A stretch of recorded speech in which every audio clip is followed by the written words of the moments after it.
Good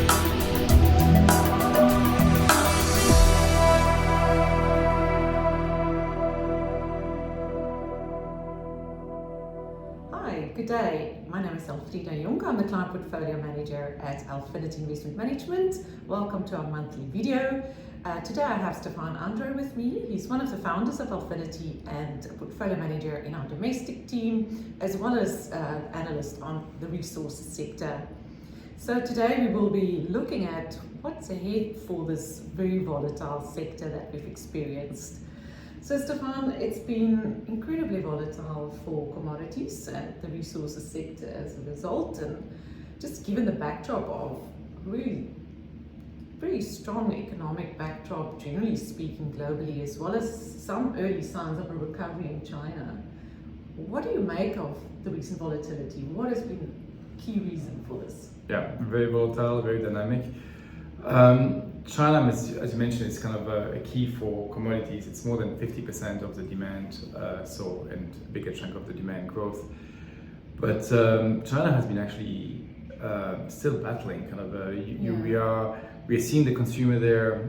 It's very much around the property market, where the consumer is not trusting developers that they will finish their projects, and therefore you have an inventory build. The inventory build means that the property prices are falling. It's a big issue for the local governments. They normally take the proceeds of these sales in order to stimulate the economy, and all that is not happening. And you have a government which is saying that they will step in. I was there in April, that they will step in and support the local governments, but they do it very slowly. There seems to be no urgency, and so whilst it feels like we've hit the bottom there, we're not seeing yet the traction of the flow coming in. Then you're right, outside of China, still really important in terms of demand. The activity is overall resilient. We seem to have kind of passed the stage of fear of recession to more of a resilient economy, inflation coming down, and so therefore waiting for the interest rate cuts, which should of course stimulate demand. That's good, and it also means that you have a lower US dollar, which is also good for commodities. In the background of all that, you have, for the commodity perspective, you have this whole energy transition, and so many companies started analyzing it and launching projects about feasibility studies 2 years ago. But what we hear is that there's a pause happening. The realization that the economics are quite challenging, the costs are high.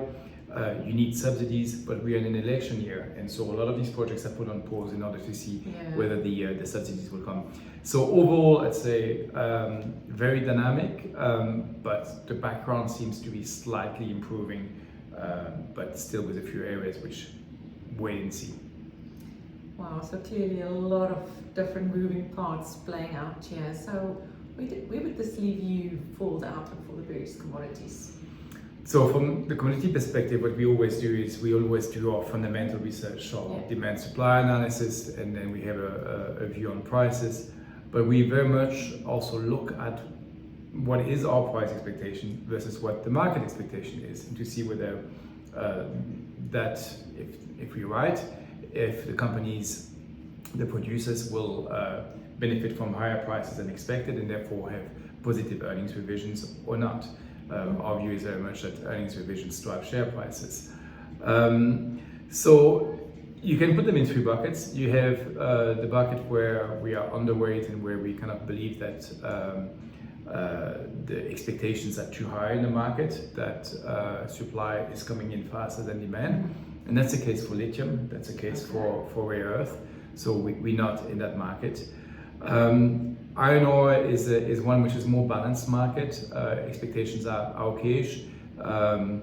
We still think that there is maybe a potential kind of a upside case for China in the second half of the year as the money comes in. But to be honest, the confidence of that is kind of reducing as we're not seeing it coming in. But we think that the expectations are not too high, and we're slightly ahead. So we would be neutral to slightly positive on iron ore. Base metals is the one where we are positive on a medium-term perspective. It's been also incredibly volatile here, but you can see that the fundamentals are very tight. Very much so for copper. demand is growing much faster than supply. It's not a big demand growth, by the way, it's 3 to 4%. But you have AI demand, you have energy transition on top of the whole electrification. So that's very kind of supportive, and supply is battling.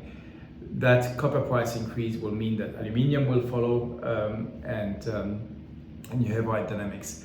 The issue we have here is, whilst we're positive on it, expectations are lifting in the market in terms of what they expect the prices to settle at. So we're still ahead, but that gap is closing down. But nevertheless, we do quite like the space. So talking about AI and the power demand and various sources, what is your outlook on uranium? And in addition to that, also gold, the one that you haven't yet mentioned.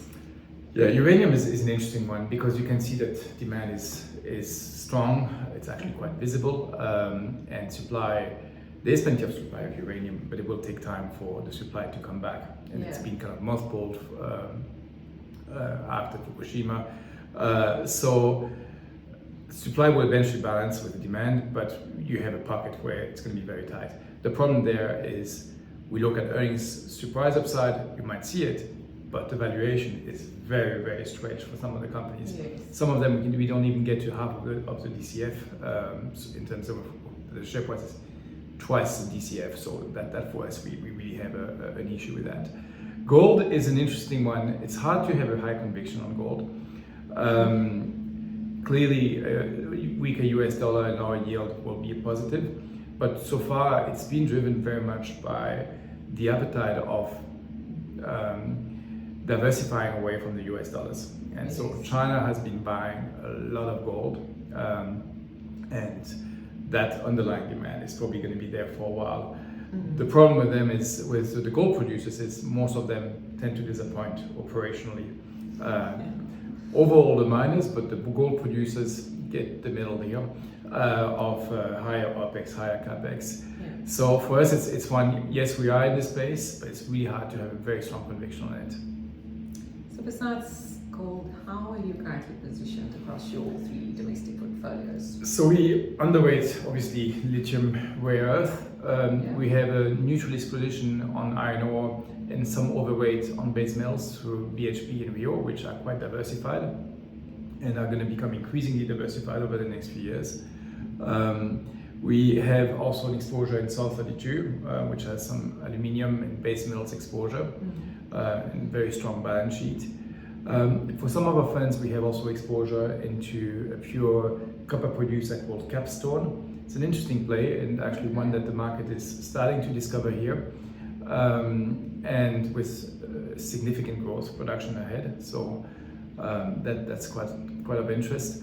And we have a bit of gold exposure through Northern Star. We're revisiting the various names, but that's the one we have the exposure to for the moment. Nice to see some new names popping up there in the portfolios. Yes.